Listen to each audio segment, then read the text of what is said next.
Dear participants, good morning. Before we start in a minute or so, I will just remind you that simultaneous interpretation is available in English, French, and Portuguese for this first part of the session. So please use the interpretation function in Zoom as you see fit, and we'll start very soon.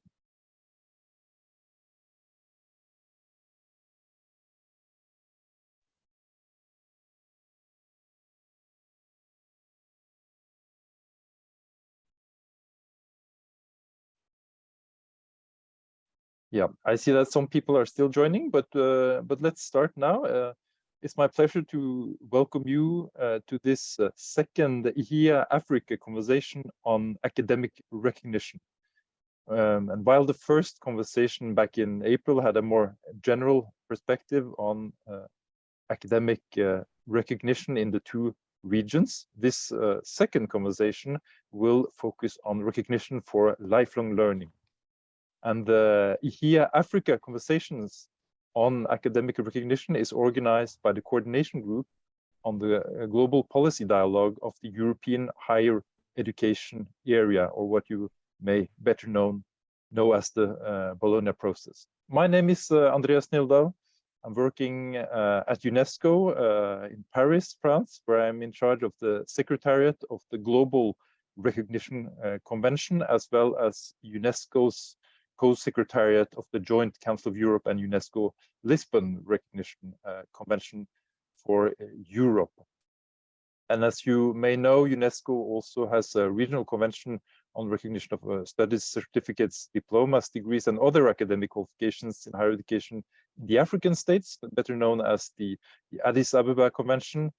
And on this background, I'm very excited about today's very much interregional conversation about recognition of lifelong learning.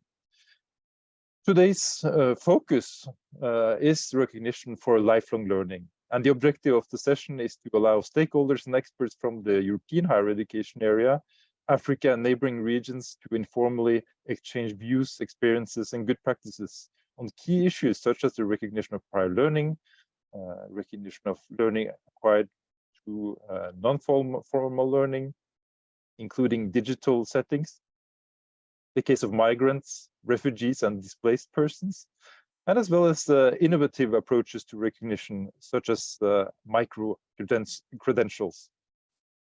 We will approach these topics by first having a short plenary opening here with two keynote speakers joining me soon, Professor Kristina Gitulica from the European Higher Education Area, and Professor Michael Mava from the Inter-University Council for East Africa. And they will address different challenges, opportunities, and experiences for recognition for lifelong learning in the European higher education area and in Africa, respectively.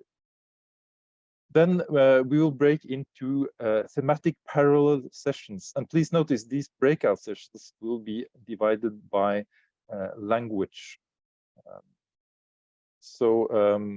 Please make sure that you choose the language that you can understand. We will have one group in English with spotlight on micro-credential.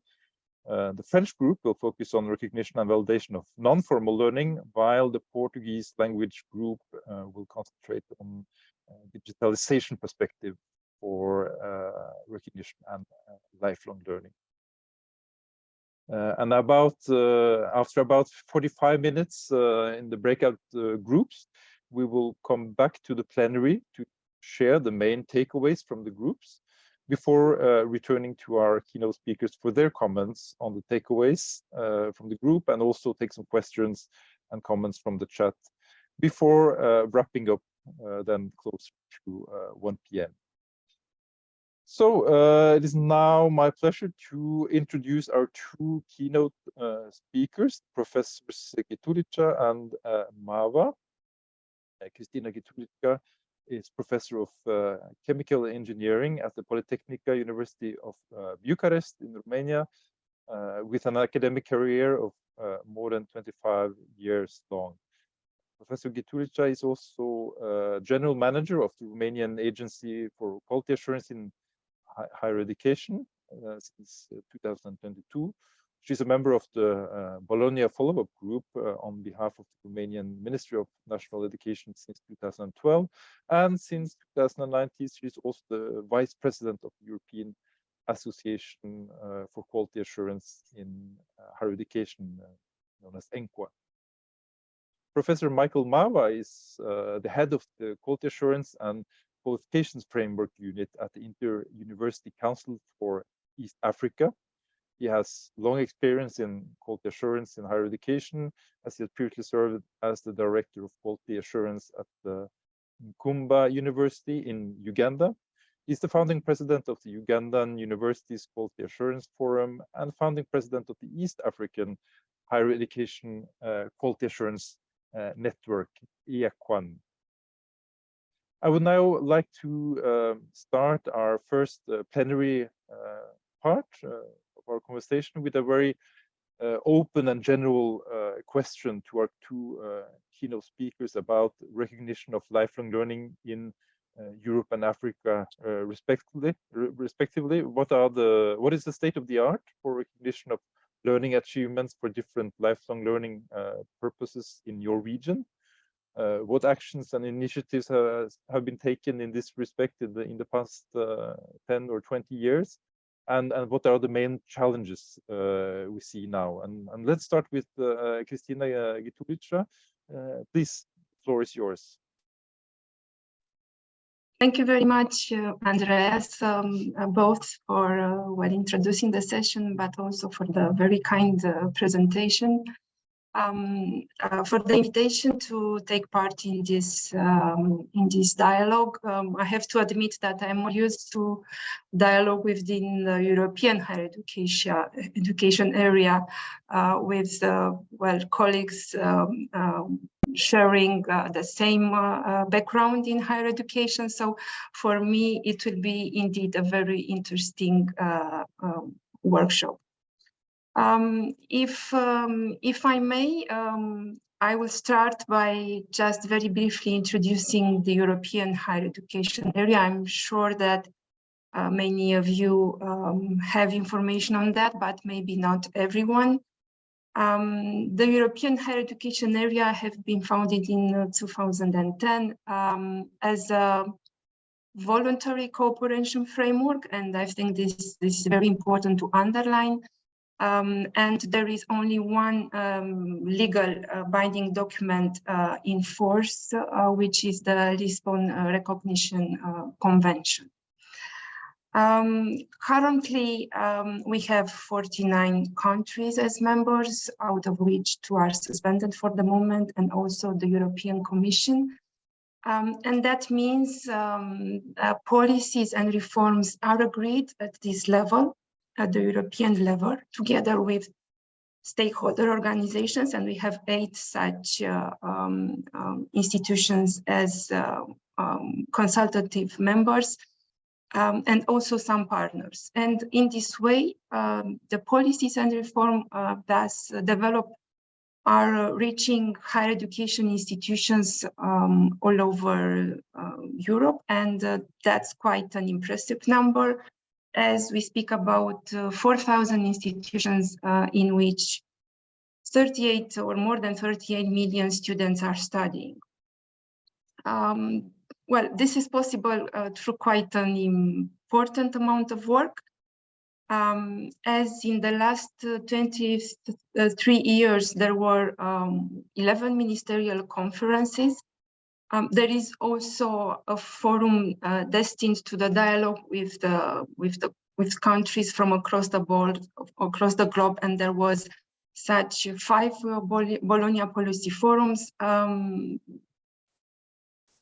Approximately 19 working groups, coordination, task force, or ad hoc groups have worked in this period with 350 meetings and very many events associated to the Bologna process. So you can imagine it's really a huge amount of work that stays at the at the foundation of the Bologna process.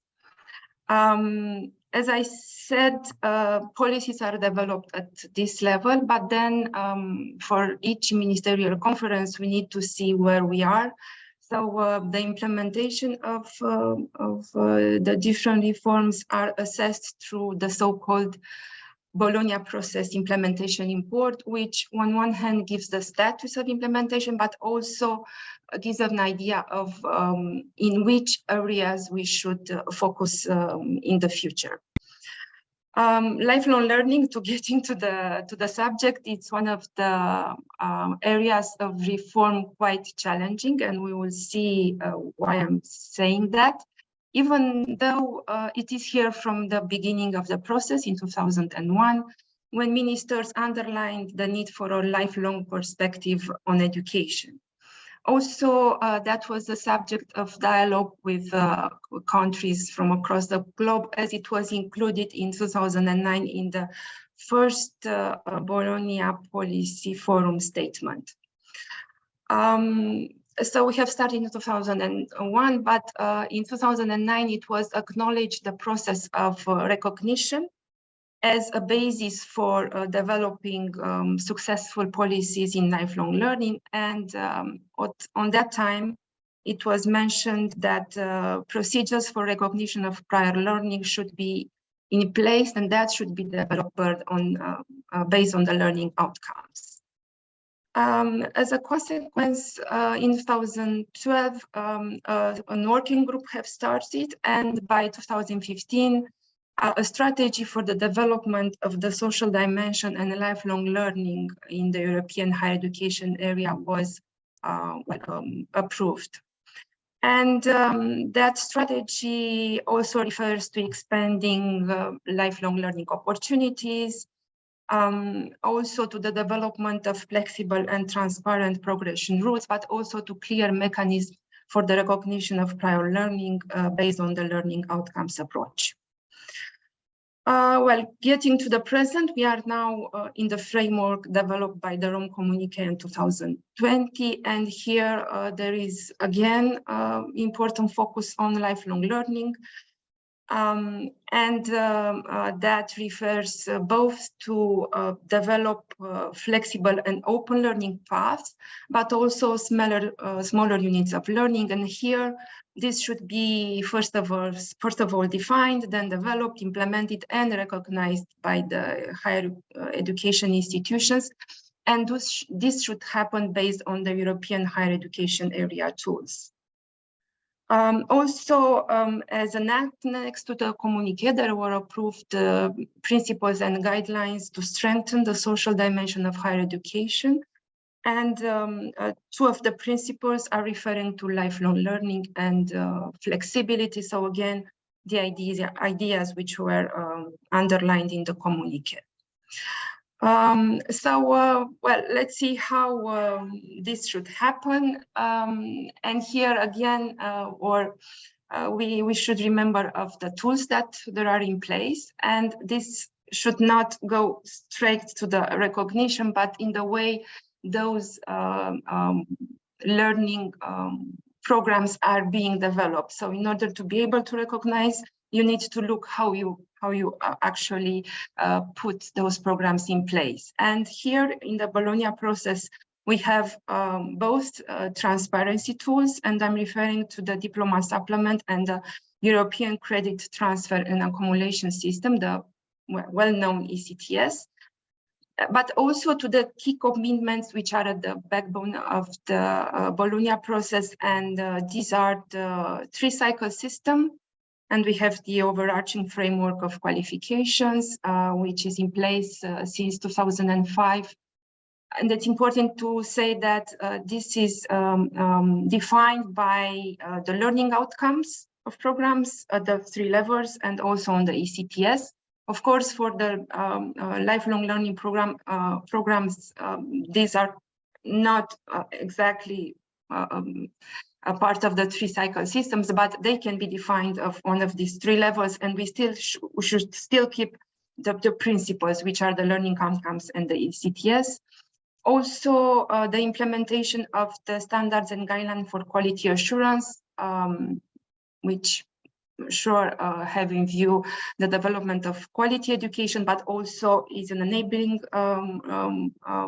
condition for recognition.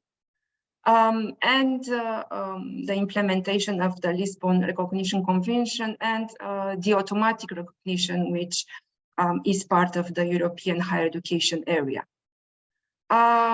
Well, so we have tools, we have commitments, we have all kinds of policies and reforms to be implemented. And of course, the question is what is happening afterwards. And I have to underline that the focus is more on the regular degree and less on lifelong learning. So many of the information we have are related to programs in general, but I think that can be as well relevant if we want to have an image of the lifelong learning programs, both development and recognition. So I will just give you a few figures because we do not have, as I said, in this Bologna process implementation report, we do not have criteria directly related to lifelong learning or to the level of recognition of this type of programs. But there are information or indicators that we can look at and then understand which is the status of development also in this area. So the Lisbon Recognition Convention, it's implemented, well, the principles are implemented currently or at the time of the last Bologna process implementation report in 23 countries. In terms of automatic recognition, we have 10 systems which implemented and also another 16 for which that applies to some of the EHEA countries. If we look now in a report that EURIDICE elaborated about the social dimension of higher education in Europe, there it said that only 19 education systems make possible to access higher education on the basis of recognition of prior learning. So for those countries, for sure, this type of mechanism is in place. But there are only 18 countries that encourage adults through different type of measures to pursue higher education programs. Maybe more data can be found at the level of European Union. So that's why, which are directly related to lifelong learning. So that's why I will code some of the data available in this framework. Here, in 2020, we see that only almost 11% of adults are in lifelong learning programs, which is very far of the target, which was set at 15%. And now we are aiming to a target of 47% by 2025 and 60% by 2030. So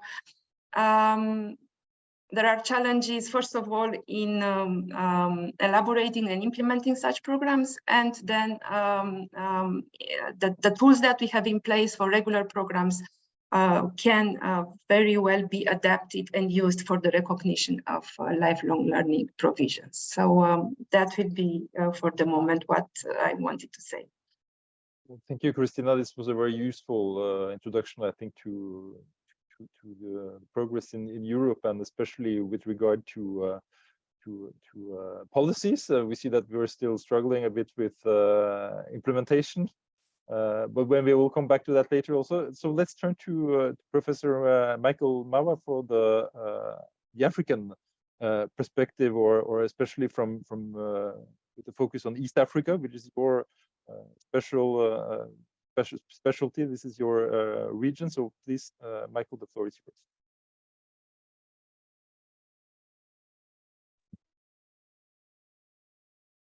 Sorry, Michael, you're muted. Thank you very much, Andrea, and colleagues. Good morning to you all.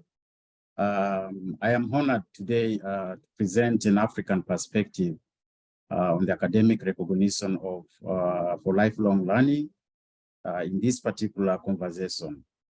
Africa, with a very rich diversity, cultural diversity, and the vibrant societies, presents certainly a very unique context for understanding the importance of recognizing lifelong learning.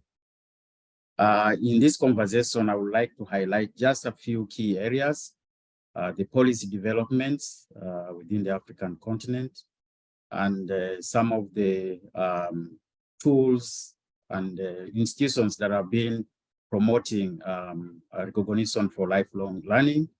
And particularly, I will conclude with some of the challenges that are eminent in the implementation of recognition for lifelong learning. Lifelong learning, I want to emphasize that in Africa is part and parcel of the society for many generations. African tradition, wisdom, and skills have often been passed from one generation to another through oral teaching and learning, and through apprenticeship and or community practices. And this has been really entrenched within our society. And this long history of training and learning certainly requires that we need to recognize the value of prior learning and the micro-credentials in the formal education system. The need for frameworks to recognize this kind of learning is very vital in Africa. But over the years, many African countries have embraced the diverse range of learning experiences. And of course, they have incorporated formal recognition frameworks for recognizing the various forms of learning. And in terms of policies, many African countries, I must say, have developed policies and frameworks that emphasize the importance of prior learning, which is essential for enabling the learners to progress further studies, or to enable these persons with the competence to access job opportunities. And these have been mainly done through the development of national qualifications frameworks. Many countries in Africa have developed national qualifications framework in which they have embedded very strongly recognition for prior learning, accumulation of credits and transfer of credits, and many other forms that enable lifelong learning. In South Africa, for instance, the National Qualifications Framework includes recognition for prior learning as a very important component of the National Qualifications Framework. In Mauritius, for instance, the National Apprenticeship Training Scheme recognizes prior learning and provides pathways for individuals to gain qualifications based on their work experience and also their prior learning experience. In East Africa, there have been a lot of efforts that have been made by different countries, but as a region, we have the East African Qualifications Framework for Higher Education, which provides a framework for recognition of qualifications in general, but it provides a particular policy on recognition for lifelong learning. Quite recently, last year, the Inter-University Council for East Africa developed a very comprehensive policy and guidelines for recognition of prior learning, approved last year, 2022. So this is already influencing and determining a lot of the national policies and national frameworks for recognition of prior learning, but also recognition of qualifications within the region. At the African continental level, I think we are familiar with the number of efforts being taken since the Arusha Convention, which provides for the recognition of qualifications, later, which was developed to the Addis Ababa Convention, which provides a very robust legal framework for recognition of qualifications. But also the African Continental Qualifications Framework, which has been developed, it provides guidelines for validation and recognition of learning. Particularly, guideline number 4 provides for a very comprehensive statements for recognition of learning, including a recognition of prior learning as such. So all these policies at national level, at regional level, and at the continental level have enabled more flexible and more inclusive education systems that allow people to progress from one level to another, to progress in their learning experience so that they can be able to develop their competencies and employ these competencies in the workplace appropriately. Dear participants, the policies alone are not adequate. Tools play a very important role in the recognition for prior learning. In Africa, competence-based assessments are widely used among the tools for evaluating individuals' skills and knowledge and to enable them to progress from one level to another. These assessments often focus on practical demonstrations, on portfolios, on workplace observations, and sometimes the candidates are subjected to interviews in order to determine their competence and to place them appropriately at the level of qualifications that they have attained. These tools provide a more holistic and inclusive approach to recognition, to diverse learning experiences and learning environments, so that the different people and categories can be taken into consideration in this particular process. I also want to underscore the importance of institutions in the entire process. Institutions contribute significantly in the recognition of lifelong learning. Both higher education institutions, but also the non-higher education, formal higher education institutions have been in place to recognize qualifications and of course to recognize prior learning. For instance, in Ghana, the Council for Technical and Vocational Education and Training oversees the recognition and certification of skills acquired through non-formal learning processes. And this, of course, ensures the alignment of skills to the normal education system.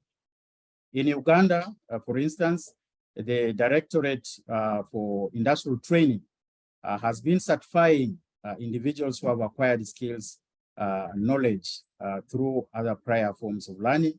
And this certification enables them to enter into other formal education system. This is both for the nationals and for refugees, and this has supported the refugees significantly in progressing in their education system. And particularly when refugees have lost their formal certificates as a result of the conflicts, as a result of the sudden departure from their countries of origin. These forms of certification have enabled them to progress in the education system, but also to enter into the job market and contribute to the development of the host communities. Furthermore, there have been also efforts of partnerships between educational institutions, with the industry, and also the local communities, the community-based organizations. They have been providing a lot of support, validation process, assessment system, setting up centers, assessment centers to validate the skills and the knowledge that have been acquired. There are also a number of innovative approaches that have been adopted, particularly under the UNESCO qualifications passport for refugees, which has been piloted in Africa, especially in Zambia. This has provided a lot of opportunities for refugees to progress in their learning process, but also in acquiring jobs in their respective settlement areas. I would like to underline the fact that there are a number of challenges that I experienced in the implementation of the policies, the tools, and the practices. These challenges include limited awareness and understanding of the importance of lifelong learning and recognition of non-formal qualifications. This has been a challenge. Not many people are fully aware about this, and therefore the formal institutions sometimes impose a lot of restrictions for accessibility to learning as a result of this lack of awareness. There are also challenges to do with the resources and competencies, the capacity to implement, to establish assessment centers, to develop comprehensive policies, for many African countries, it still remains a challenge. And of course, that impacts greatly the achievement of the desired goal of lifelong learning. I would like to conclude by saying that Africa as a continent is growing in interest on academic recognition of lifelong learning. And this has been highlighted by the development of policy frameworks, tools, and institutions that have supported this process. Of course, as I said, this has gone with some challenges, including the lack of capacity, resources, and also the low awareness, the importance for lifelong learning. So for now, that's where I want to stop, and I will be happy to contribute more during the discussion. Thank you very much. Thank you so much, Michael, for this this overview. It was a short overview of a very diverse and complex landscape, and also thank you for highlighting the issue of refugees and recognition of refugees lacking proof and evidence of their qualifications. This is, I think, one of the common challenges both in the Europe region and the European higher education area and in Africa. And I think this is also something we need to pay more attention to. So I think we now, according to our schedule, will be turning to the breakout session. We will hear more from Christina and Michael towards the end of the session at the closing plenary. But we will now be turning to the language-specific breakout session. And as you will see on the slide, you can choose and go yourself to the breakout session you would like to attend. You will see on the screen, on the bottom of your interface in Zoom, button called breakout rooms, and you pick this. You click on this, and then you pick one of the topics and not at least languages that you will like to attend. And we will then come back in plenary in about 45 minutes, and then we will hear more from the breakout groups. There will be designated rapporteurs who will report back to the plenary before we also go back to our keynote speakers, and we'll take some comments and questions. So please proceed to the breakout rooms and enjoy. Thank you.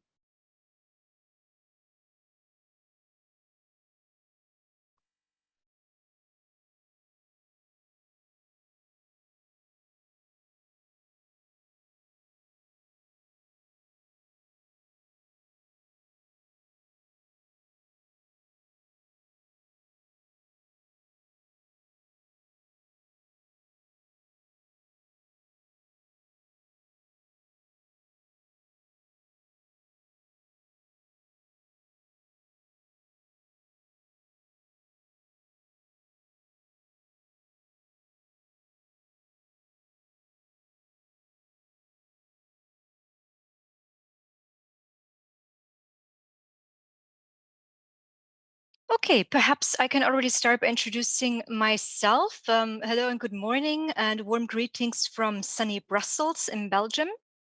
My name is Helene Peterbauer, and I have the pleasure of hosting you today in this breakout session for the next 45 minutes on micro-credentials. I am a policy analyst at the European University Association in Brussels. Okay, and I would suggest that now we get started because 45 minutes is actually not that much time for all the things that we have to discuss. So let's get right to it. So this is the session dedicated to spotlight on micro-credentials. First of all, what do we actually mean when we talk about micro-credentials? we do not have a commonly agreed worldwide set definition of micro-credentials. And there's a good reason for that. Under micro-credentials, we actually understand a vast and rich variety of learning units or smaller volumes of learning, which can range from anything from a MOOC over digital badges, certificates, licenses, to a bit more comprehensive learning programs, which nevertheless are always less than a full degree, even though it is short. They are often associated with a digital format, but they can also take place face-to-face, as most other formats of learning. They can be provided, they can be offered by higher education institutions, by NGOs, private companies, public authorities, you name it. And they are usually offered to offer very targeted and specific kind of knowledge or skills. And this is where we start moving into the lifelong learning aspect of micro-credentials. What do they actually have to do with the overall topic of our event, recognition for lifelong learning? So micro-credentials, because of their big variety and not set definition, have existed for as long as learning has existed, essentially. But only in recent years, we have started talking about them more and more in a structured fashion, trying to harmonize the approach and also trying to come to a common understanding of micro-credentials, what they actually are. And the reason is that there's now more interest in micro-credentials because they offer huge potential for lifelong learning in terms of reskilling, upskilling for adults, or also for young adults, because of changing demographics, changing demands of the labor market. And this is really where micro-credentials can have a huge potential in supporting the population with the skills development. But they can only fulfill this potential if they are properly addressed at an overarching level by the higher education community, meaning if they are addressed with sort of common understanding of the terminology of what micro-credentials are or can be, if the quality is assured in an adequate fashion, and most importantly for our purposes today, if they can be recognized in an adequate fashion, meaning in a way that properly addresses the skills and knowledge that the individual with the micro-credential has obtained. So these are a couple of the challenges that we will talk about today. How do you actually talk about, quality assure, and recognize a micro-credential, which can be a variety of things? And we have 3 experts with us today who will help us get a little bit of a better understanding and hopefully start an interesting discussion on what the micro-credentials are in their specific contexts, how they are being addressed, and what are the challenges and opportunities that are associated with micro-credentials. Our first expert today is Ms. Chiara Finocchietti, who is currently the director of CIMEA NARIC, which is the Italian Academic Equivalence Mobility Information Center in Italy.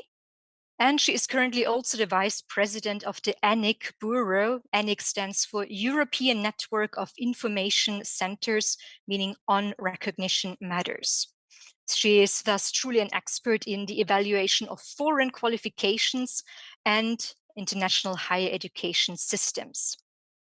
Also with us today is James Kiwi from South Africa, who is currently the chief executive of JET Education Services, where he has been since 2014. But before, he had 13 years of experience at the South African Qualifications Authority, where he was mostly working in research policy and international liaison.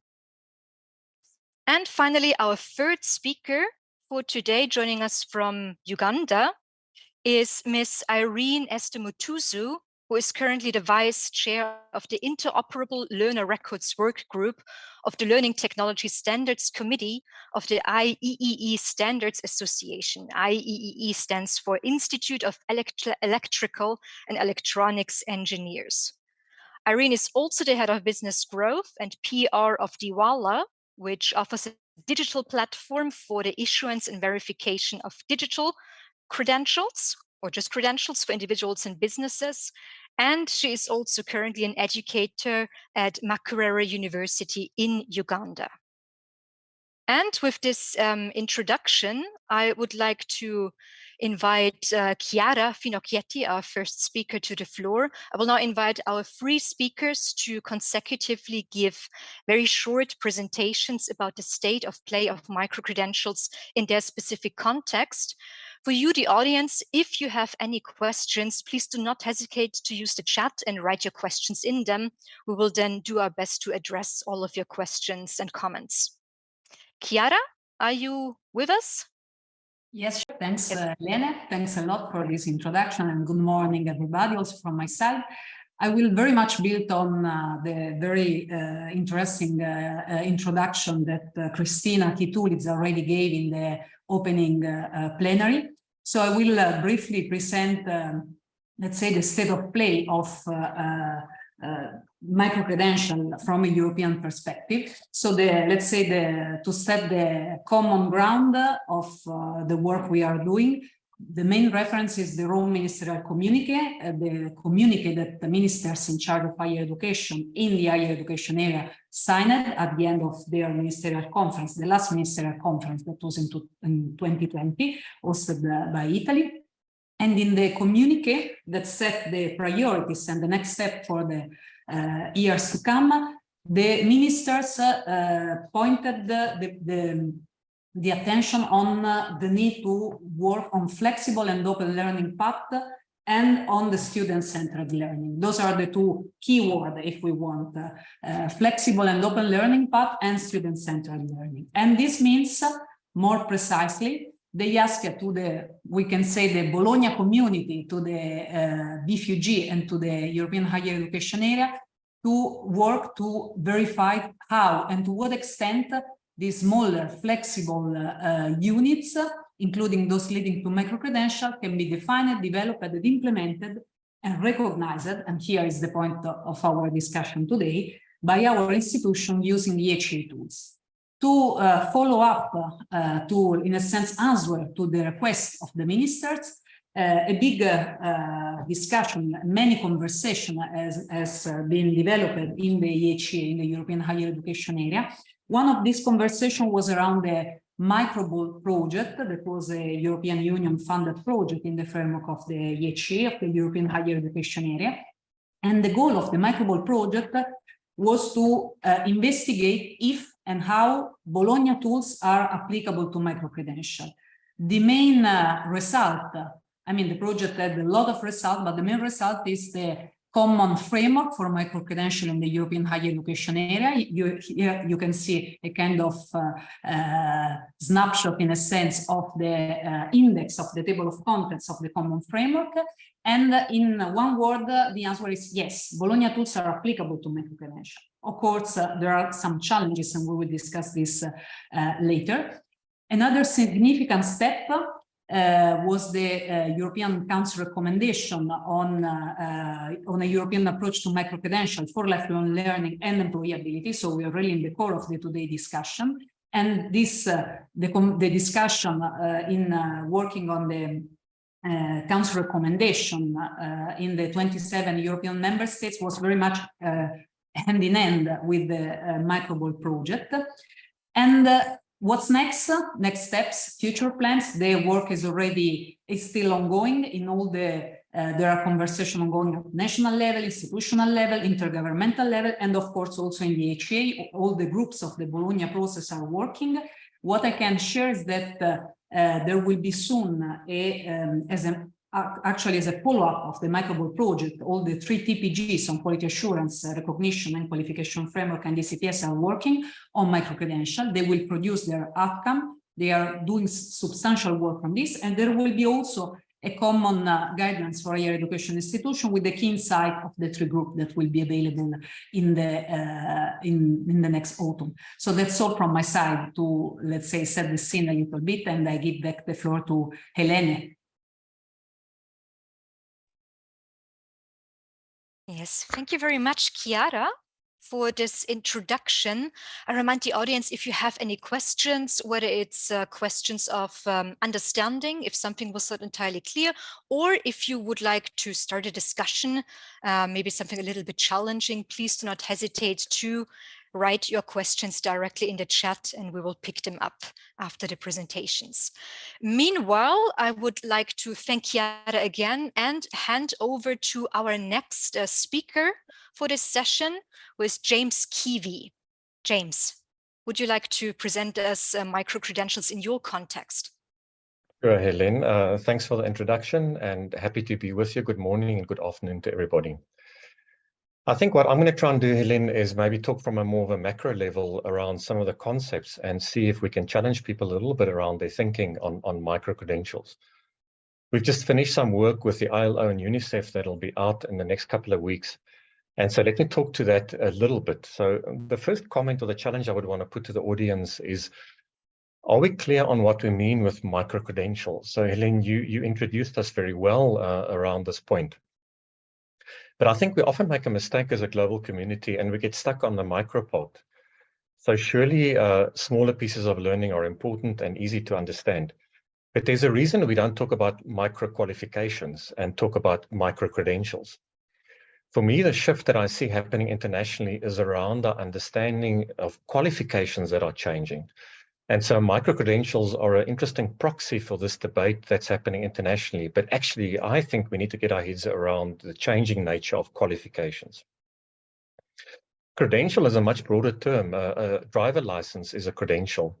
A banking profile is a credential, but so too a traditional qualification that a university awards. But so too, a training certificate from an NGO or from a small company or that is offered in a more non-formal way.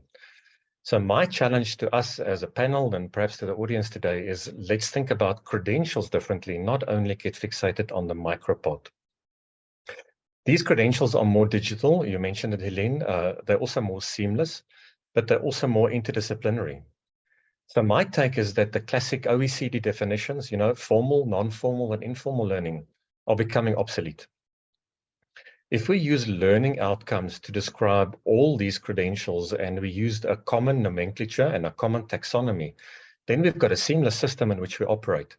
And the seamless system can then work across disciplines, but work across non-formal and formal divides as well.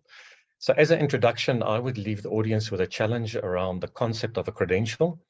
And linked to that, I would add a challenge to us all about how do we link supply and demand across our systems? If this is a common currency, then surely workplaces and work opportunities can be linked to the supply side around qualifications and outputs of training from universities and colleges. So I'd like to come back perhaps just now around the concept of digital identity, Helene, but let's start here with this challenge. Thanks. Thank you so much. Thank you. Very good to start the presentation already with a bit of a thought-provoking question directly to the audience, and I would love to pick that point up again a little bit later. But first, I would thank you again, James, for your input and hand over to our third speaker for this section of the breakout session, where is Irene Mutuso. Irene, the floor is all yours. Thank you very much, Helena. To build from what the other panelists have talked about, I just want to focus on the recognition and credentialing of micro-credentials. Now, when we as Diwala entered into the credentialing space in Africa nearly 5 years ago, we solely focused on the formal education sector, right? Your university, your diploma, your transcript. However, as we kept interacting with the market, we realized that issues such as invalid credentialing processes, slow issuance and verification of credentials, and even worse, individuals not having a way to prove their skills were actually issues cutting across the board. So we set out to build a digital credentialing platform that can enable the digital issuance and verification of any type of credential. So currently we enable the issuance and verification of a usual transcript down to a short training certificate, down to an even membership ID, showcasing that someone belongs to a professional membership body, because we realize that all these aspects are critical to someone's identity and career development at the end of the day. And when we trickle down to now what is happening in Uganda and East Africa, we are seeing that a lot of institutions are becoming aware of the potential that micro-credentials have and how. We are seeing that higher education institutions as well as vocational training centers are now increasingly offering short-term courses. So the mere fact that they're going ahead to invest in these courses, invest in building the curricula, invest in their marketing, it shows that there is something that is triggering them from the market. Then when we look at the employability side of things, in a lot of our work, we've interacted with employers and they always ask the question, in addition to the master's degree or the diploma this person has, I want to see more. I want to see proof of their short-term training courses. I want to see proof that they belong to a membership association. So even on the employability side, there is that, I could say, demand for the micro-credentials. But again, when it comes to recognition and credentialing, there's a big challenge that I'll later expand on how these credentials can first of all be proved and then they can be verified. So we're having a lot of people in the market getting these skills, attending these trainings, but not attaining the proof to actually showcase them. And that leads to a gap in employability where the employer is asking, okay, show me proof that you have actually gone through this communications training so that I can hire you for a job.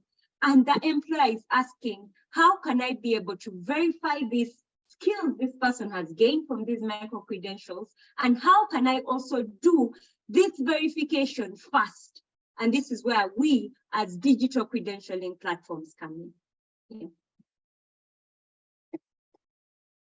Thank you very much. I'm already sensing that we will have a very interesting discussion in the next minutes.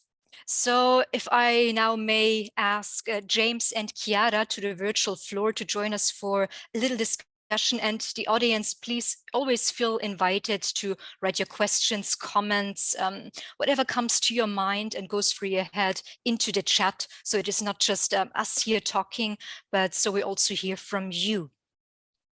Okay, and perhaps Esther, perhaps you could follow up.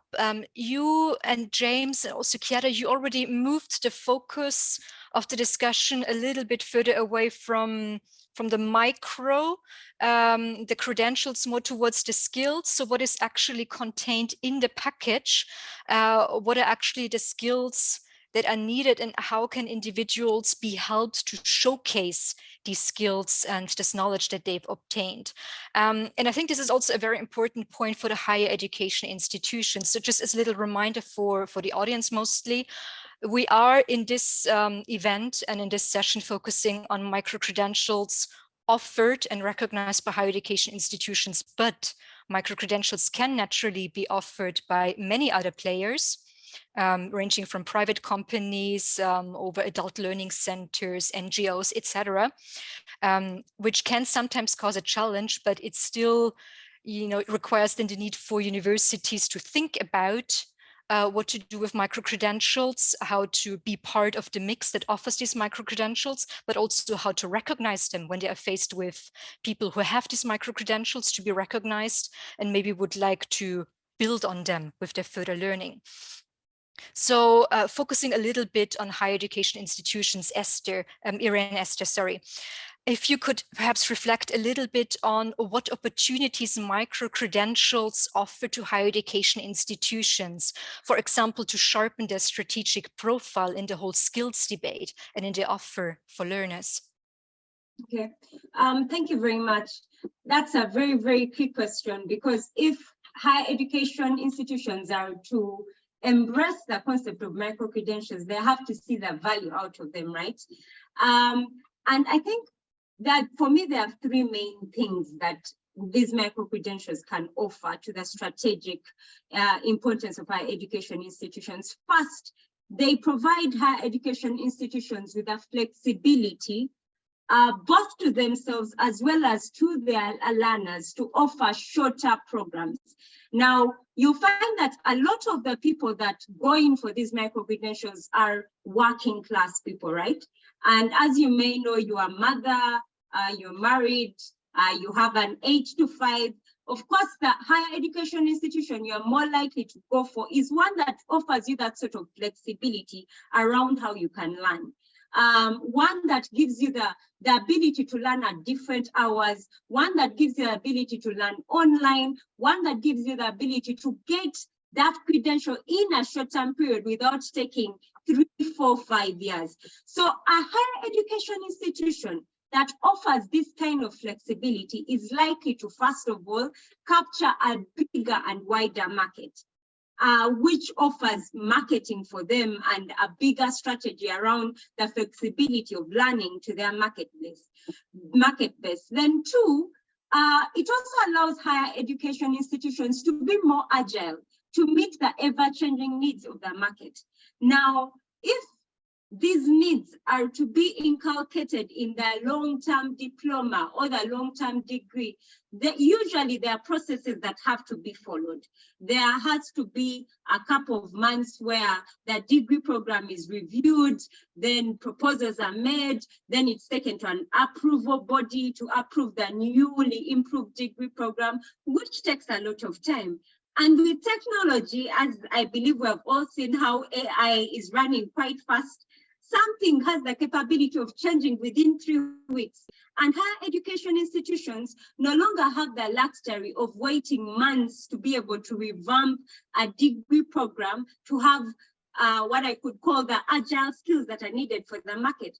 But with this short-term course or with this short-term micro-credentialing program, a higher education institution has the capability of including or introducing new courses or new short-term courses that cater to the changing needs.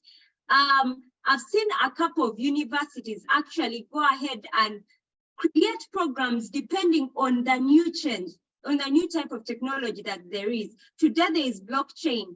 Immediately at a higher education institution will go ahead and create a new program on blockchain. When AI comes in, a higher education institution will go ahead and create a new program right away without taking the long-term processes. And what that does is that it places these institutions in a way that they are first of all listening to the market and preparing their learners and educators to meet the needs of the future. Then also higher education institutions that are open to and embrace micro-credentials offer their learners the capability of being able to stack up their different micro-credentials in order to earn a full degree or diploma at the end of the day. And what that enables is that should there be disruption, say like what happened during COVID, learners are still able to gain certain proof that they have studied certain modules and they're therefore able to progress in their careers.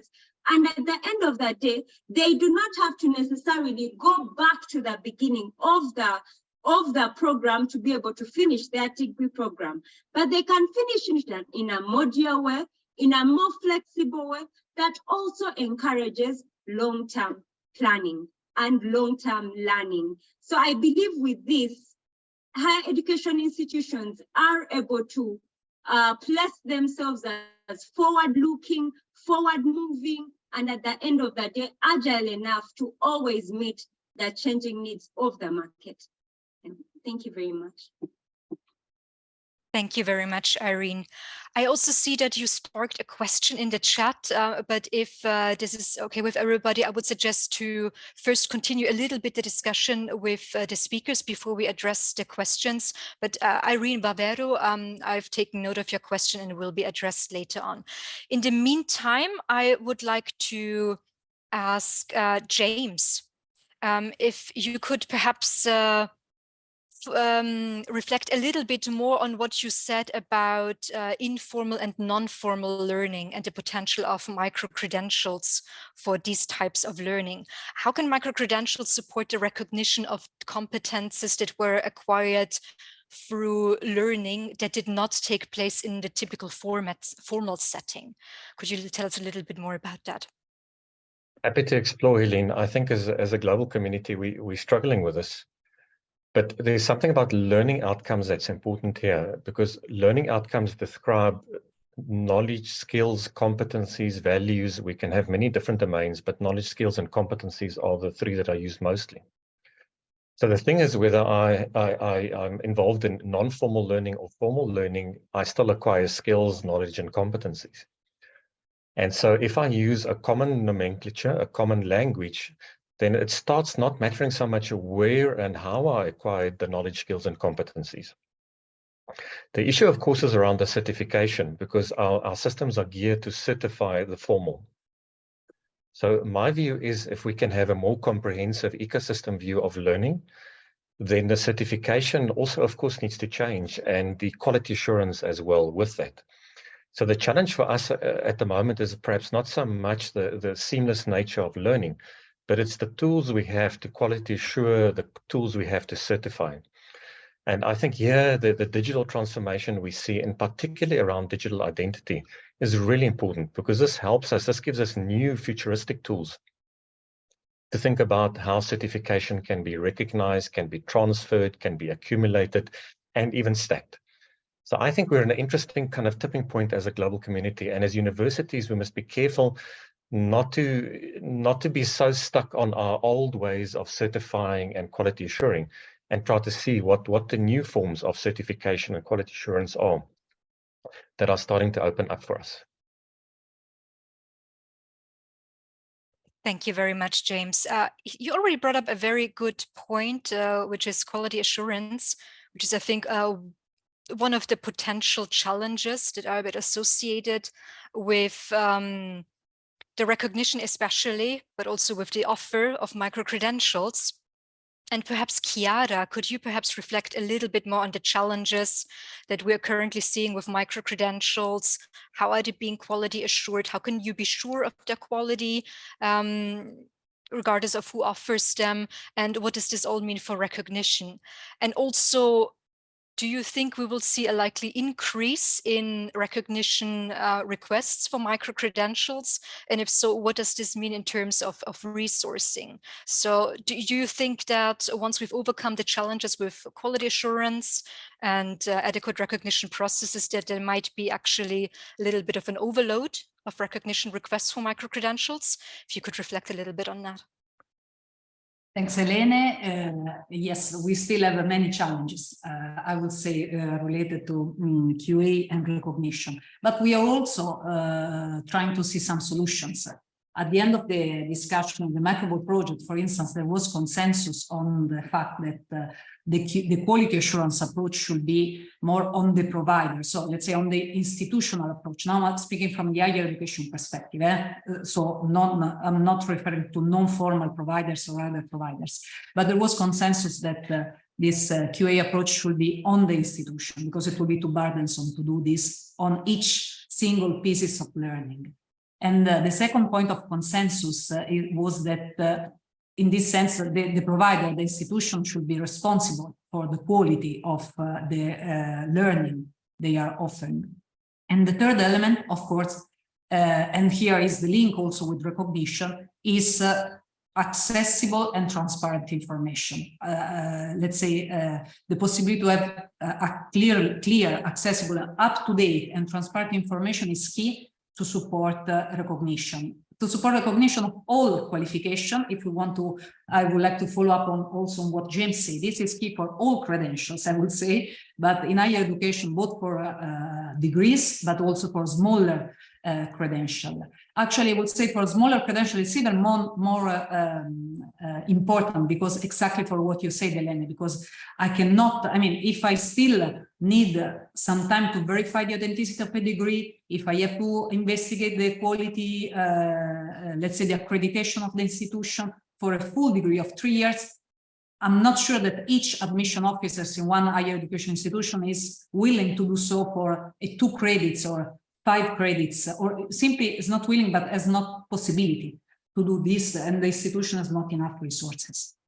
So I would say transparent information is key. If all the transparent information on the micro-credential is there, then it is possible to assess the micro-credential in line with the international principle related to recognition, especially from the European side, it's Lisbon Recognition Convention. From the African side, would be in line with the Addis Convention of Recognition of Qualification. Of course, there are still some challenges. So first of all, when this information is not displayed, then we should go for, then recognition is still possible. I would like to give this message. It's still possible, but we need to do a recognition of prior learning exercise. And here, as you said, Elena, then there could be a question of a little bit of overload, because we know that RPL is crucial. This was also addressed in the plenary. And there is a very nice, I think there was a EHEA project supported by the Commission that was led by the European Commission, that was led by Sweden, by the Council for Higher Education in Sweden, that very nicely framed that nobody should study again what they already know. That is a very nice sentence, very nice, but we know that it's a little bit more difficult to put it into practice. But one point of the discussion we had in the Bologna context was that micro-credential can be the outcome of an RPL procedure. So I have some skills that I acquired in non-formal and informal learning. I go to an higher education institution and I can have a micro-credential as the outcome of RPL exercise. I think this is fascinating. Still many questions and many, I mean, this is a fascinating concept, but we need more work on this. But just to say that, yes, indeed, the possibility of overload is a challenge. And just to conclude, another part of the solution could be digitalization. Then if the credential, as Irene Esther said, comes in as a digital credential on which I'm sure about the identity of the owner, I'm sure about the authenticity of the credential, I'm sure about the accreditation of the provider, etc., then of course this makes things easier and quicker. But we should remember, we should remind ourselves that digitalization, of course, is not the panacea of everything. And then associated with this, there are also already other challenges, fraud, etc. But I will stop here and back to you, Elena. Thank you very much, Chiara. I would like to now take a question from the chat, and the very first one was, I think, in response to Irene's input, but of course, you all three are very welcome to respond to this question. Irene Bavero is asking, how do we handle the long delays taken by the institutions of higher education to offer certification after successful completion of training? I think Irene in particular addressed the issue that it takes too long, or it takes forever, literally, until a certificate is being issued, which is, of course, hindering the progression of the individual in their learning or professional path. So how do we address this issue? Irene, would you like to go first? Yes, definitely. When in the work that you do at Uganda, when we interact with the issuers of these credentials, we realize that these people are human, right? And if someone has to sign thousands of certificates and then manually have to hand them over, without a doubt, that process is going to take quite long. If the recipient of this certificate has to manually move wherever they are from, you find some people taking a bus for over 10 hours just to move to an institution to get a certificate. Without a doubt, that process is going to take long. So the only way is to digitize that process. And that's where we as digital credentialing platforms come in. It's where we provide digital platforms that can, first of all, enable these issuers to sign hundreds of these certificates, so thousands of these certificates by a click under seconds. Then two, to also enable these issuers through using a button, a simple issue button, to issue these certificates digitally, so that even if I'm 10 hours away from an institution, I will receive this certificate in my inbox and my digital wallet. So if you ask me, the best way to cut out all these manual processes is actually to digitize them through digital credentialing platforms. However, yes, in some ways we are getting there, but we also cannot ignore challenges like limited access to digital infrastructure, limited access to stable internet. For this digitization to happen and for the entire ecosystem to play in this digital ecosystem, all these aspects, first of all, need to be issued, catered to, and they need to be solved. However, we can begin from there to be able to address such issues. Yeah. Okay, thank you very much. James or Chiara, would you like to add anything? Otherwise, I would address the next question in the chat, because I believe we only have a few minutes left in this session. Okay, we continue with Tim's question. Tim is asking, how do you assess the state of higher education institutions? Are they prepared for a role both as recognizer of non-formally or informally acquired competences and at the same time as provider of formal micro-credentials? What do you say to that? I think this links perfectly to the issue of overload and maybe also the potential of digitalization to help a little bit with workflows that we just addressed. Is there anything you would like to add? Maybe quickly, Helen, I think the traditional supply-demand side categorization will start changing over time, and universities also need to reposition themselves. So, you know, at the moment, employers are the recipients of the graduates, and the universities are they provide the graduates. But actually, those roles are getting more confused. Employers are more and more offering the training as well. And so, how do universities reposition themselves in this new future? Would be my response. If I may, sure, please. Just very quickly, I follow on what James said, and I also would like to mention that this is also part of the discussion in the thematic peer group in the Bologna context. And I also would invite you to visit the EHEA website, because here you can find all the topics and all the discussion we are highlighting here. And the other point I would like to stress on this also is the latest developments. We refer to the Lisbon Recognition Convention, to the Addis Convention, so the Convention for the Africa region, but we should say that there is also the Global Convention just entered into force that have a significant part dedicated to recognition of prior learning, recognition of non-formal training, and actually this is part of the definition of recognition. That is something new. So we will also see, to answer to the team question, how these new developments will boost the conversation around this. What I can say from our perspective, higher education institutions have been doing this for a long time, actually. They do recognize RPL, and they do award from, I mean, it's, in a sense, micro-credentials are not a new concept. Higher education institution has been offering a smaller piece of learning well before, lifelong learning. But now the micro-credential give to us the possibility to give a boost and innovate in this tradition, gave some element of innovation, giving us the possibility to make all this diversity of lifelong learning offer as to make a more understandable world, in a sense. Thank you very much. We've already been reminded that in a few minutes we will be brought back to the plenary session, but I would still like to address another question in the chat, because this one might be quick. Is there a platform which universities can join in order to learn from the experienced higher education institutions? How do we encourage our different ministries to engage in the recognition of micro-credentials? So if you have any website or any information that you can put in the chat, please do so. And if you have anything else you would like to answer to this question, please do so, but in a very concise way.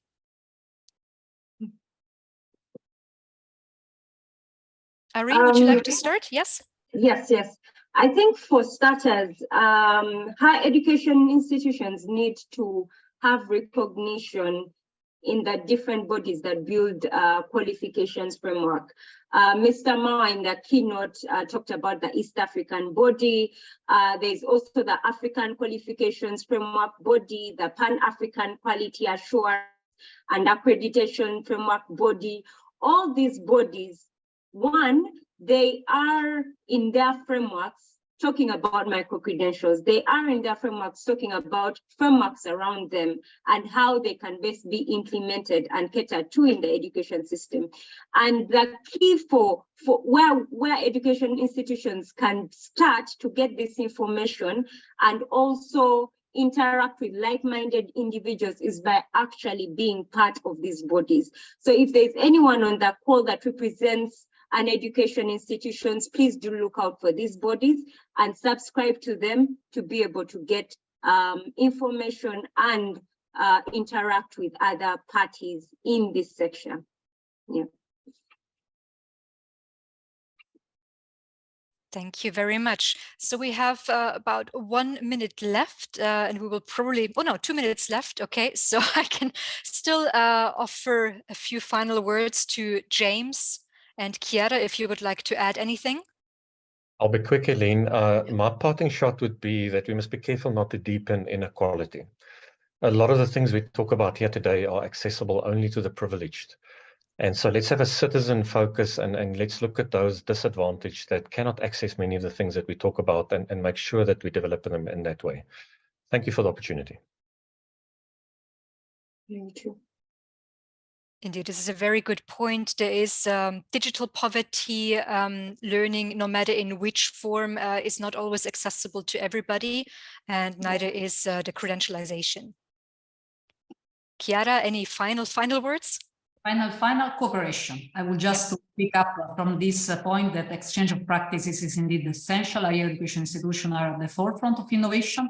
So I think this is a very good point to continue build on this cooperation. And I think this conversation today is also a sign of this, of the importance of this cooperation in our sector. Thanks.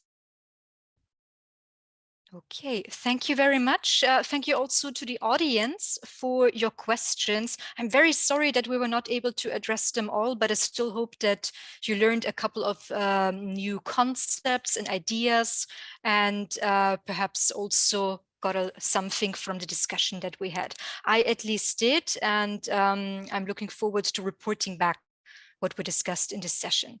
Thanks again to our three speakers very much. This was very interesting. Thanks to the audience, and I will see you in a few seconds, I suppose, on the other side. Thank you.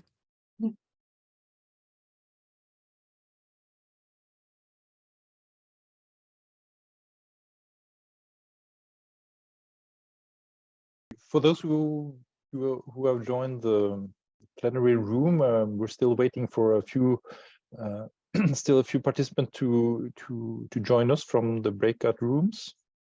Hopefully they will joining us in a very short time.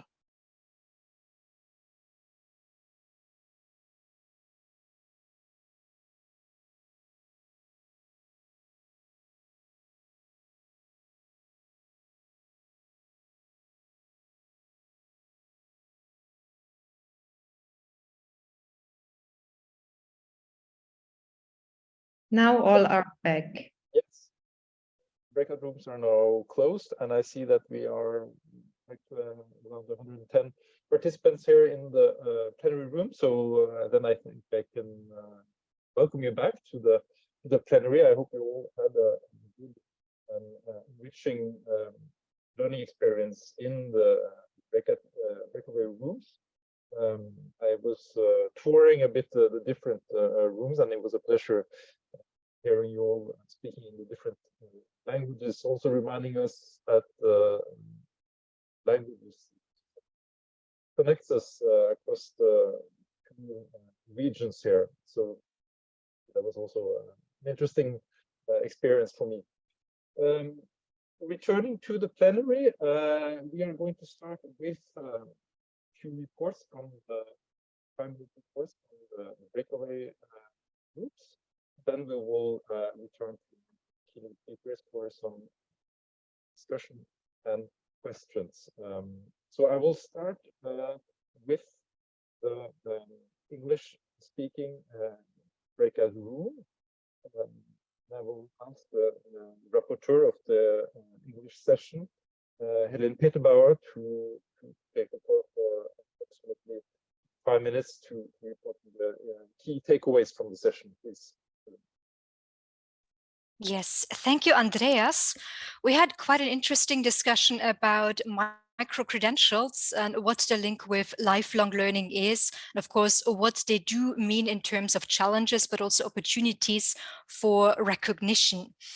We, I think, quickly gained a common understanding and common agreement that instead of focusing on the micro part and the physical credential part of micro-credentials, we should rather focus on what is inside the micro-credential package. So really moving from a focus away from which format should they have, should they be offered in a digital format, how big, how small should they be, really on focusing on the potential of micro-credentials, offering targeted skills to individuals in a time-sensitive manner, and how to adequately and really efficiently recognize these skills so people can really use these micro-credentials for the professional and learning development.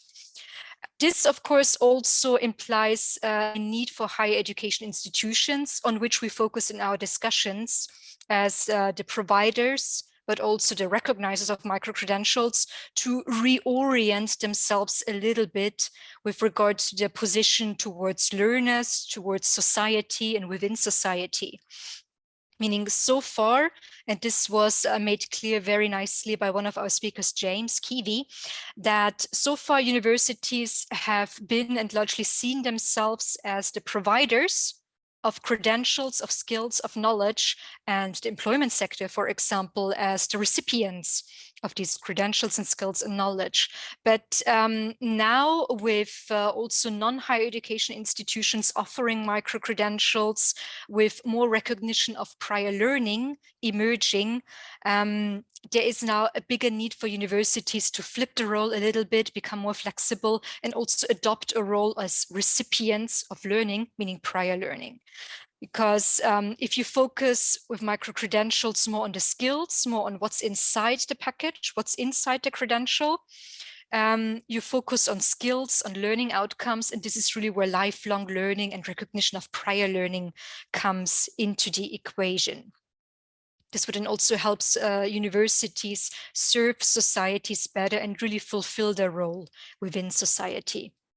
Of course, there are also a couple of challenges associated with micro-credentials. One of the biggest challenges that was brought up was a little bit of potential overload on the side of universities in actually issuing the credential when learning at a university in the form of a micro-credential has taken place. And we also briefly talked about the general possibility of more requests for recognition of micro-credentials coming the way of universities if more of this is taken up as an offer. But the speakers were confident that since micro-credentials are by no means new and universities have been offering recognition of prior learning and also micro-credentials, albeit perhaps in a different name, for a very long time, years or even decades already, they are probably prepared for this task, but still there are some mechanisms which could help to alleviate potential future challenges such as digitalization, which can help greatly in automatizing processes which do not necessarily require repetitive steps by humans, moving printed documents physically from one place to another, stamping them. A lot of work can be taken over by digitalization. And finally, we also talked a little bit about other challenges associated with micro-credentials. Quality assurance. What do you do with micro-credentials, especially by non-higher education institution providers? How can you be sure of the quality of these credentials? We agreed that perhaps the issue is a little bit less on the side of higher education institutions as the providers of micro-credentials, because as is the common agreement and discussion within Europe, at least, universities do have their own quality assurance frameworks. They have internal and external quality assurance, and then micro-credentials would simply be integrated in these already existing quality assurance frameworks. So the question and the suspicion is a little bit more on the non-higher education institution providers provider side of micro-credentials. What is really the quality of these micro-credentials and how is it assured? And here, I think we agreed that cooperation, exchange, really at a high level is needed. So we all assured that we speak the same language and we all work towards the same goals.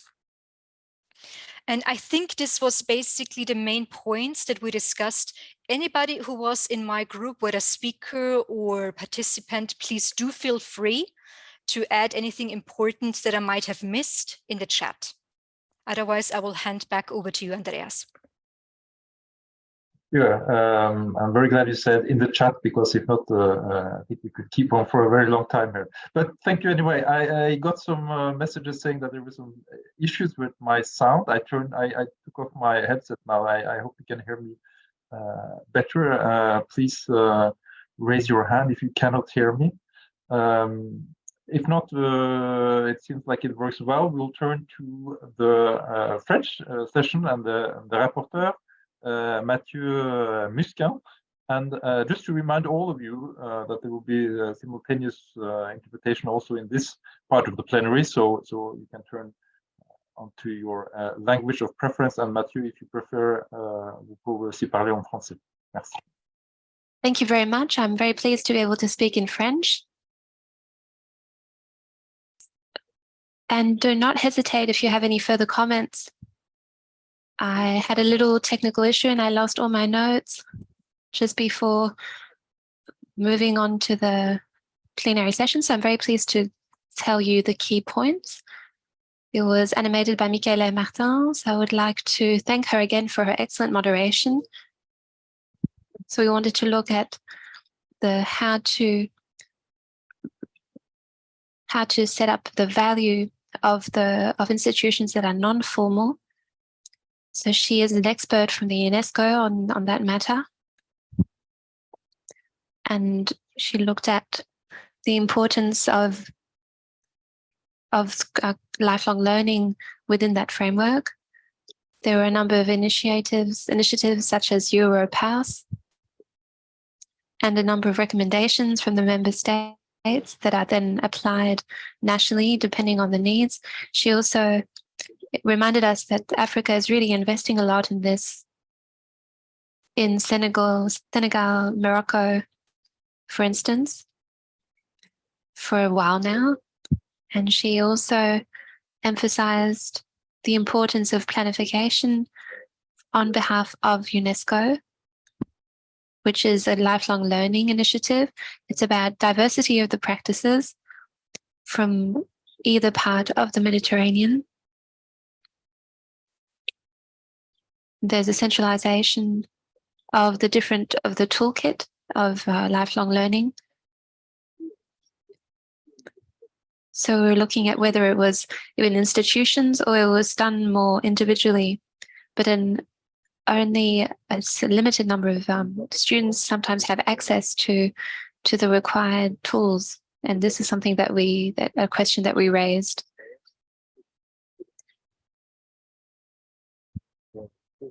So they insisted on the importance of employability, but also the number of challenges in terms of recognition of non-formal qualifications, because those formal qualifications account for 96% of all qualifications in Senegal. Since 1997, there is a particular need to really communicate with the establishments and the different institutions, and it's important to have more financial means for all of these projects. Sometimes it can take up a lot of time, although it is very important. In Senegal, there was a law that was passed on the entire system of tertiary education, as well as lifelong learning. And that's a key challenge in terms of financing, and it's something to consolidate.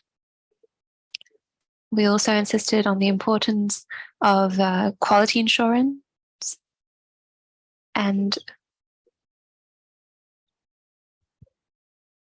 and the importance of qualifications that are well known to all as credentials for the individual's fulfillment. And even outside of the country, in the case of migration. One question was about about categorizing the skill set. And it has to be inclusive. It has to be a more holistic approach, not coming just from the part of the government in terms of decision making. For French-speaking Belgium, having tackled common differentials really helped them respond to the individual needs, but also to look at how the employees can really feel fulfilled in their job. I would like to really thank Valérie Fontaine and all of the participants for this very insightful session. So now I would like to pass the mic to my colleagues from the Portuguese session if there are no further remarks on the French session. Thank you very much to the French-speaking group. Now we will move on to the Portuguese-speaking group. And I'm not entirely sure who will be the rapporteur, but if someone who designated by the group could take the floor, you are most welcome to do so now. If not, I will ask one of the speakers to speak. Hello, good afternoon. I'm Ana Nhampul, and I'm the rapporteur of the Portuguese-speaking country. We've focused on several aspects. First, we had the introduction to the topic. Then there was the presentation of the European experience. This was presented by Eduarda Castel Branco. She provided us some information regarding the European system when it comes to automatic and mutual recognition of the skills and the recognition and validation of skills. Ms. Eduarda Branco also touched upon the micro-credentials.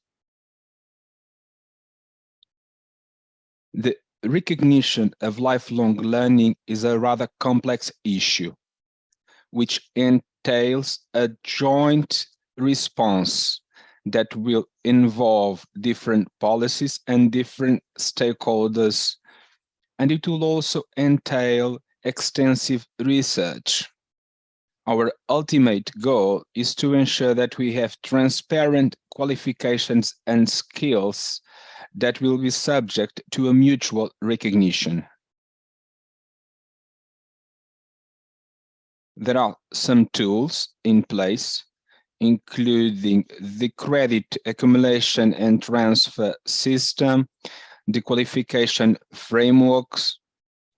They need to be comparable in order to make sure that we are certifying and recognizing similar skills. During the discussion, we focused on microcredits. This is key in order to recognize the lifelong learning. In our opinion, more than policies, we should have appropriate tools for the recognition of the lifelong learning, something that was mentioned in the opening session. Digital will play a key role here. We didn't have enough time for the debate, but we all agreed that it would be important to foster this collaboration between Europe and Africa so that we can share best practices, our experience, and promote the capacity building of African countries. Europe has a more mature system, tools, and frameworks, and we could learn from the European experience on the different topics and matters. Some African countries, including Portuguese-speaking countries, have developed their own policies, but they are still yet to develop the required mechanisms and tools. So indeed, we need to foster this collaboration and cooperation. We need to create a space for dialogue so that we can learn from the best practices in Europe and from the best practices in other countries in Africa.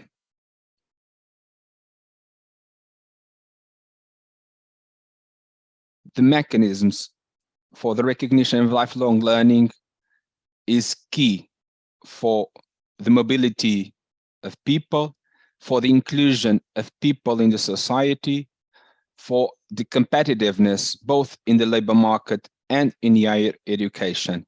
This is a dialogue that we should pursue down the road between countries in both sides of the Mediterranean in order to ensure a better academic and labor mobility. Thank you, and I'll give the floor back to you. But before that, I would like to ask if any participants in our panel would like to add any additional remarks. Apparently that is not the case. So back to you, Andreas. That was not the case. Obrigada, Ana Maria, and thanks also to the group and to all the speakers in the breakout sessions. We will now turn back to the plenary and to our two invited keynote speakers. Ask if they have. Do you have any impressions that you would like to share with us after these breakout session? Maybe you also got the opportunity to attend some of the breakout sessions and have a glimpse into their discussions. I see Christina turned off her camera, so I'll let you start, Christina, please. Well, it was just to let you know that I'm still here. Indeed, I have attended the micro-credentials session. And from that one, and also from the reports that we heard in the plenary, I realized, or my conclusion would be that we really face same type of challenges, that we have preoccupations which are indeed also similar, that there are tools which can be used and everywhere. Well, the question would be if these are really implemented, as we also see in the European higher education area, and how could we make them be more coherent at the global level? Because, yeah, this is not really clear for me at this moment. So from this perspective, it has been said by also in my session and by different rapporteurs that dialogue and cooperation are key. And here we can see this from at different levels, both when we speak within a country at the national level, regional level, also in different areas of higher education, but also should be among different types of actors, either public or private organizations or employers. And that will be the only way in which well, higher education could answer to the current challenges that we see at global level. Also, we are concerned about the quality of education, on how we are make sure that quality is there in the conditions in which we see a diversified offer of higher education and not even always provided by the higher education institutions. And we should not, of course, we aim to flexible different types of delivery, shorter, longer, in collaboration with employers and so on. But quality should be there, transparency should be there in order to enhance trust and ultimately the recognition of qualifications which are provided. And then I will just stop for the moment and maybe put ask a question related to the extent in which, or actually, which is the aim of recognition that we are investigating when it comes to lifelong learning. Do we really need this for every micro-credential which is in the market? As we have seen that this takes quite of resources to be put in place. What higher education institutions should do in order to keep on being relevant for the education market. Thank you, Christina, and very insightful and interesting reflections here. Let's turn over to Michael Mawa to hear his reactions from the breakout groups. Thank you very much, Andrea, and thank you, colleagues, for the interesting discussion. I want to recognize that both Europe and Africa have made significant efforts to establish systems, frameworks, policies, and of course, institutions to support lifelong learning and recognition of qualifications.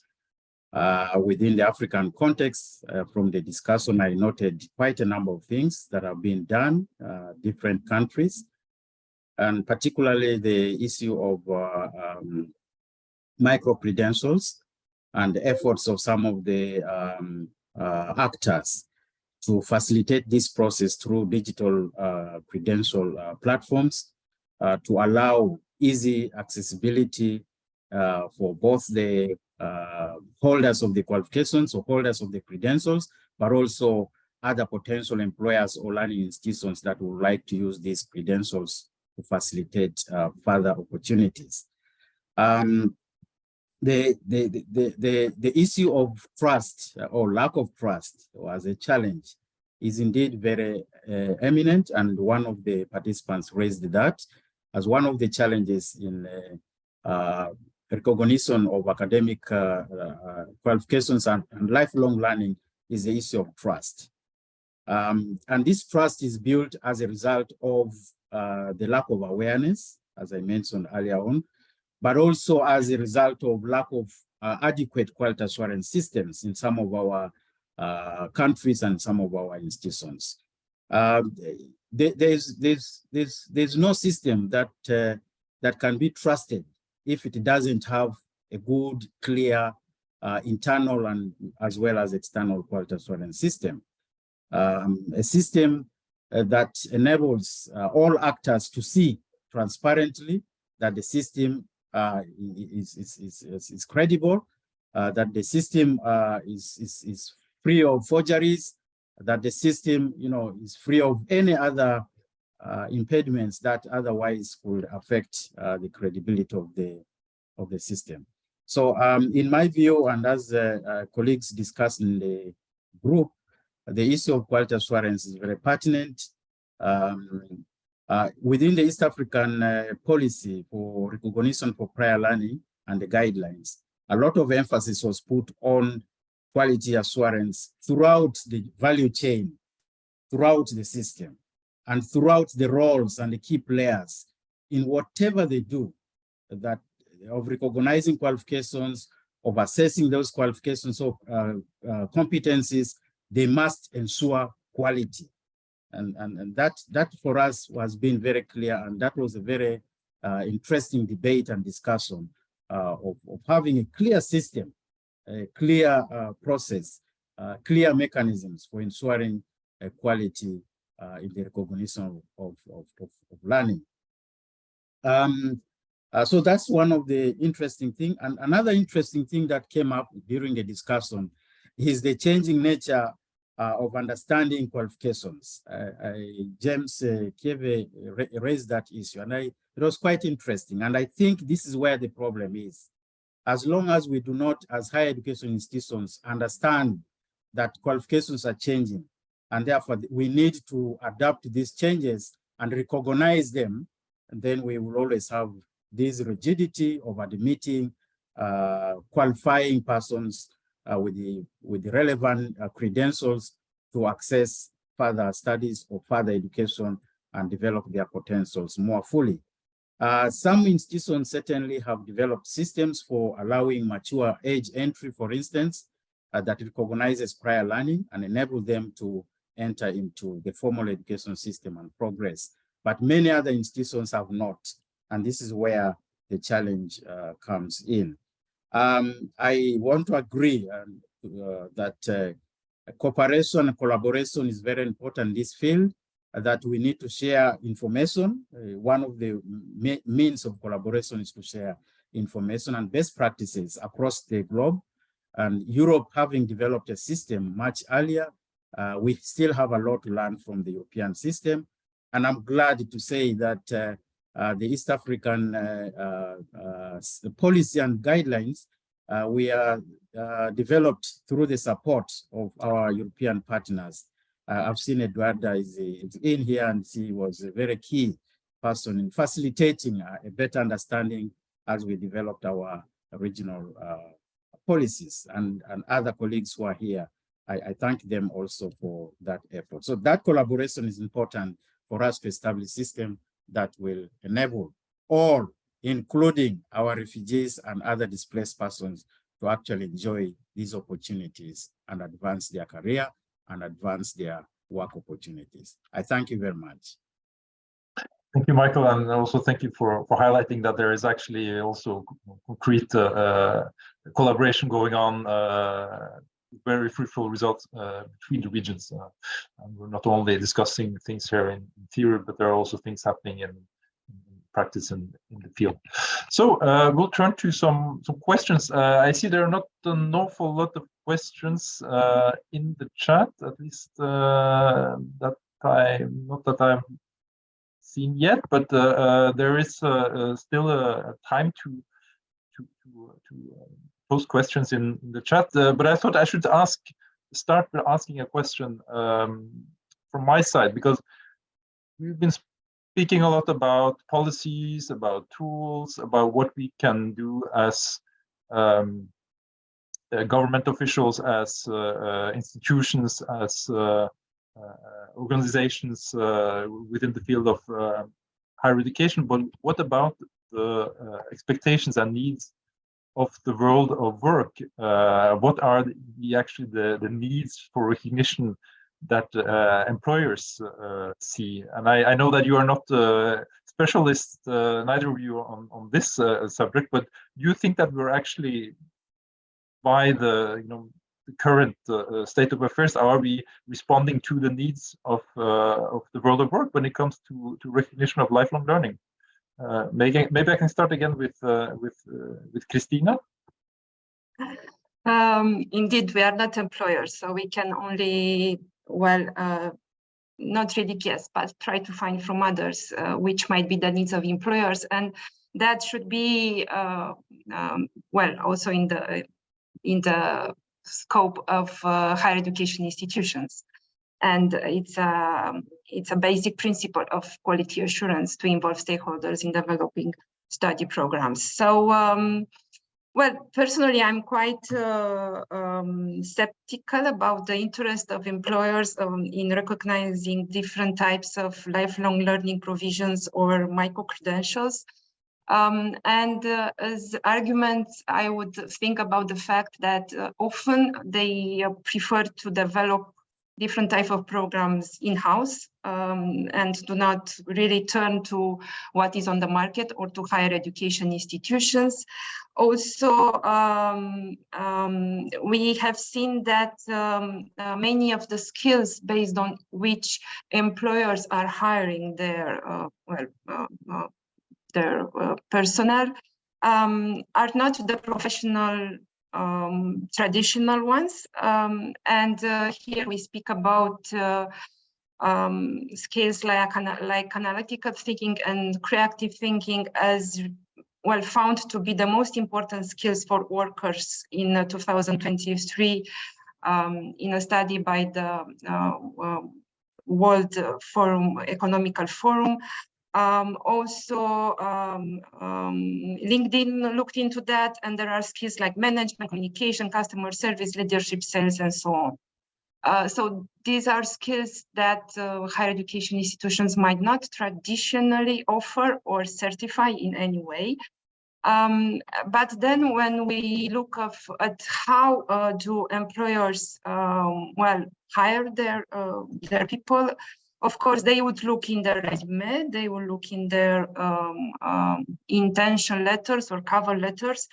But also a lot is based on the interviews. So on the direct interaction with the with the people which want to be hired, and also we see that and that would be for about 76 of the employers. And also they use a lot of role-specific skills tests, which are in the market and are available. So they do not really look at the credentials, but they try to test themselves their personal. Well, I suppose that is based on first screening, of course, of the documents applied. So in my view, employers are not really interested or not much or not importantly interested on the recognition of different certifications which are in the market. But well, I might be wrong, so I'm looking forward to another opinions. Yeah, thank you, Alice, for a very frank response. Michael, any reactions from your side? I will recognize the fact that in our system, the engagement of stakeholders, particularly of the industry, the employers, is very critical in all our processes, both in the development of higher education programs, academic programs, professional programs, but also in the development of policies. We pay great attention to the input of the employers.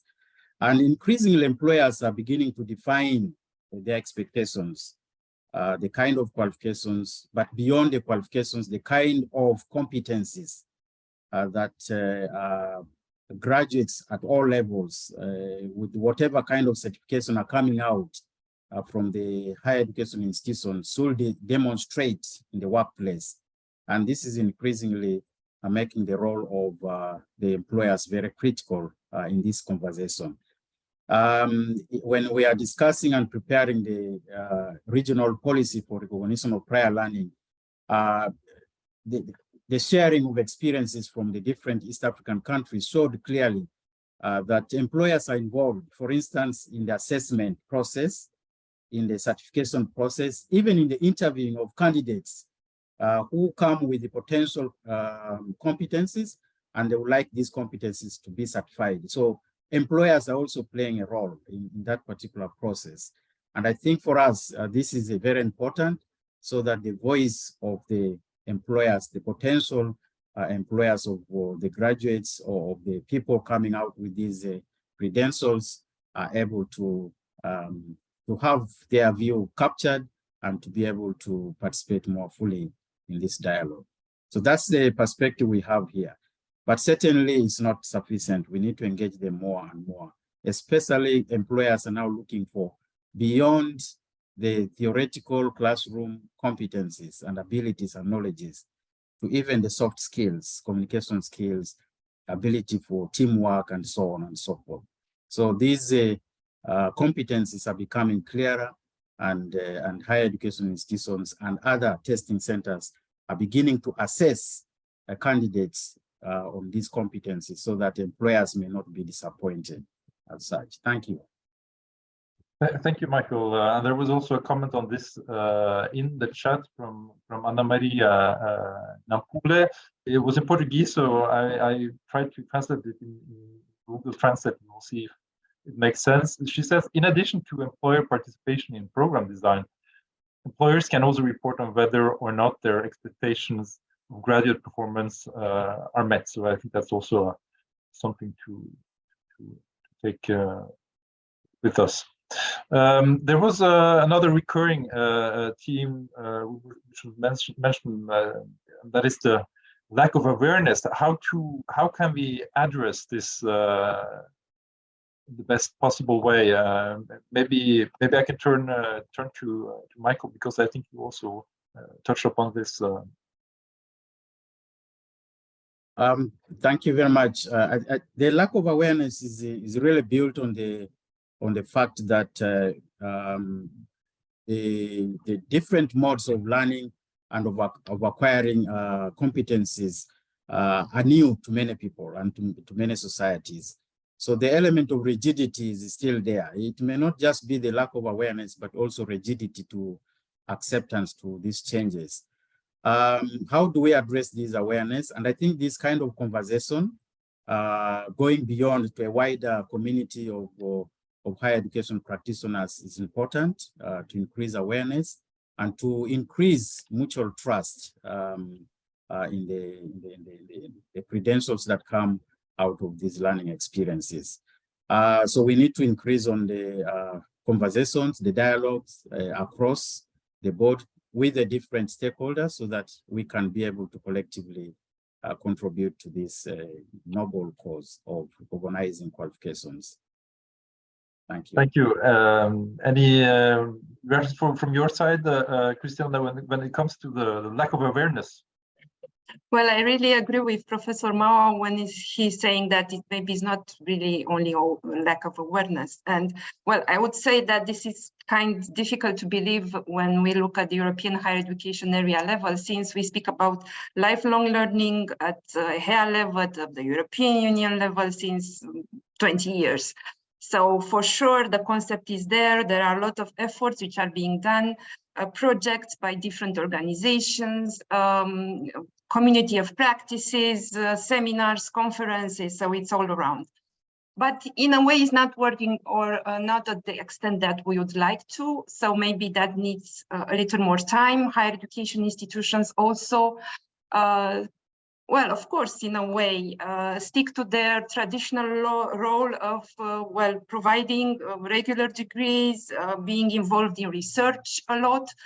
But, well, I think that now it's the time to change. And we have spoke very many times and in a lot of fora that really in the pace of technological change that we see today, when skills have to be changed every 5 years, when people do not have time anymore to go for a full degree and they need this smaller amount of learning all along of their lives, I think that really is the time for higher education institutions to, well, look more into this and change and adapt. It is, of course, a role also from the public authorities. They need to incentivize them in a way, to put some money also in the beneficiary and also in the institutions. Because, well, we know that also this is important. And we have heard also from the reporting that resources are needed everywhere, both to develop the programs and both to recognize and put in place different tools. But I would just want to mention one last thing. The push maybe should also come from the other side of the you know, I don't know how to call it, of the learning and teaching process, and that's from the learners. And if there is a demand for that, if there are many learners which want to join lifelong learning programs, I think that that it will work at a certain point. And also, it's important to underline that the ability to guide in the professional and personal life towards different type of learning, which is available and now it's really everywhere. It's also social-emotional skills that we should think about, and not maybe only at higher education institutions level. We should start this from an early age. Because sometimes really students, even if when they have to choose higher education, they do not really know what they want to do. So when it's about lifelong learning, that is even more complicated. So we have to really empower them with this mentality that they need to learn all along of their lives to be able to choose what is really appropriate for them. And here is not only professional skills, it's also about personal development, because we know that this really gets a lot of support to the success in the career of a person.